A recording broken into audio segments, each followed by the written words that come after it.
people in a room, and these were called the creatives, and they would come up with the ideas. We were Bakit kaya? Yeah. Nagluluto ako ng breakfast namin. Tapos, tuwing umaga, kasi nagtitipid ako ng time ko. Kasi my time is not enough. Dito kasi ang time dito is gold. So, kailangan mo maging wise. Kaya, ang ginagawa ko is, nag-exercise ako habang nakikinig ng aking lesson. Tapos, nagluluto at the same time. Kailangan ko kasi mag-exercise kasi lumaki na yung tiyan ko. Kasi nung sa nagpa-vaccine ako. Yung Pfizer, nakakagutom. Kailangan ko kumain kung hindi nahihilo pag hindi ako kumakain. Kaya yan, lumaki kaagad yung tiyan ko. Kaya, I usually exercise every morning para na rin, para sa healthy, para maging healthy. Habang nakikinig ng aking lesson sa school. when I go and speak at conferences, or I speak with executives or creative professionals, it's a question that can sometimes come up. And so I want to talk to you a little bit about the history of why there's these two things that seem to be talking about the same stuff and why they're used interchangeably a lot. So in the traditional creative industries, arts, design, entertainment, media, music, they use the word creativity, and they'll often self-describe themselves as creatives or creative professionals. But in manufacturing and in big business and enterprise, you'll hear them use the word innovation more. They're very reticent about using the word creativity. Up until very recently, that's starting to change. And I see that change a little bit like what happened in the 70s and 80s. Past that, people talk about meditation. So people would meditate. And an executive in a company would be very reticent about telling other people in their organization that they meditated at home. But that changed, and now I picked up front cover in Time magazine the other day, front cover, the mindfulness revolution. And why are now executives very happy in companies, and this is like Fortune 500 company CEOs and hedge fund managers talking about mindfulness? Why is that changed? Because it's really the same thing. Mindfulness and meditation is very similar with what they're talking about. And part of the reason is that mindfulness has something that feels like it can be measured. There's a science behind mindfulness that maybe felt there wasn't necessarily there before. And I see the same thing happening with creativity, and that's why I'm always very happy when I'm talking to executives and companies talking about creativity, because I think over time it's going to change, and innovation will still be getting used, but actually companies will feel much more confident, executives will feel much more confident using the word creativity when they're talking about the kind of work they're doing. So, examples of this are companies like Pixar and Apple, and I see it from every different industry. And I think that Silicon Valley and the tech companies are really leading the charge. They're always talking about creativity. They don't really talk about innovation. They talk about creativity. So, one of the initial... Ito yung natutunan ko sa Filipino martial art.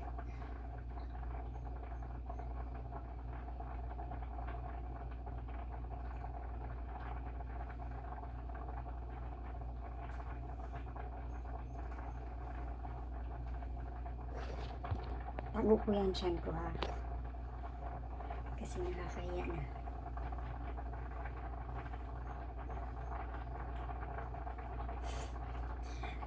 Boring na yung buhay.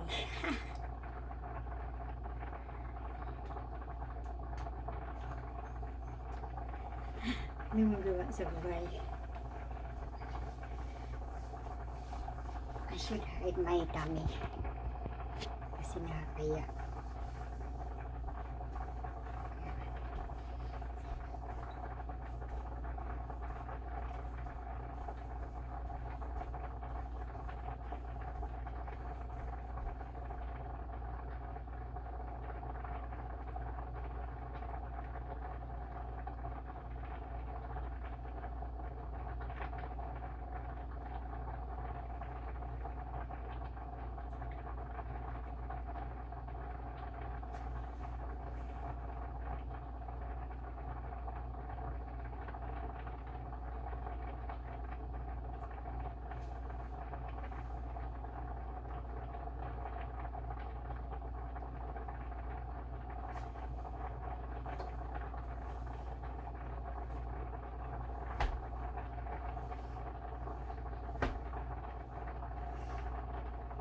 nung elementary ako.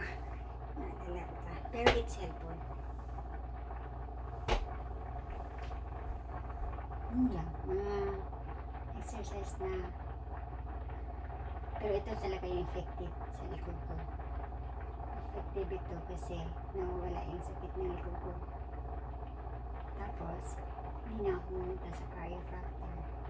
Kasi, yung likod ko, since I was young, palagi na siyang sumasakit. Tapos itong exercise nito, nakawala.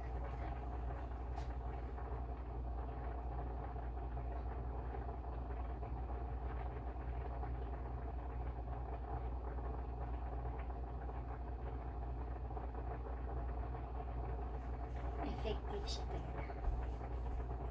Thinkings behind this, and I think it's kind of outmoded to think of the difference between creativity and innovation. I think these are just labels. It's really the same thing. Is because in the past, creativity was treated as like the front end of a production line process, an innovative process. So, you would put people in a room, and they would call the creatives, and they would come up with the ideas, maybe refine the ideas a little bit, and then it would come into the factory, and it would be innovated, it would be elaborated on, it would be evaluated, it would be tested. That's innovation.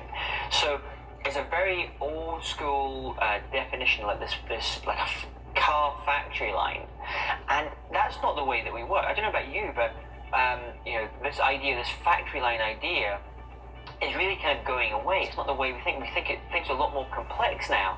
Even like within politics, we used to talk about left and right politics, but things are a lot more nuanced now. One of the ways to think about this is what we call the creativity framework. I teach it at C School, and yun lang, my morning, ano siya, yun, tinitipid ko talaga yung time ko dito.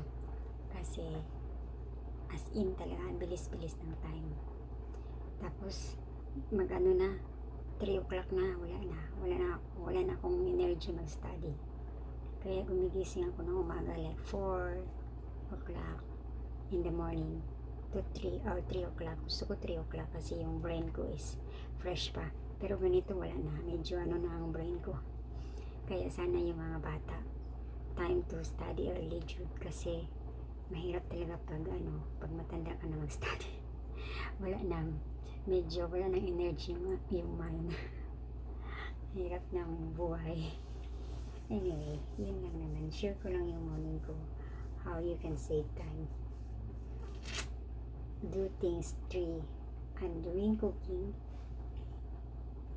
and studying and exercising at the same time. That's it. Sana makatulong. Bye!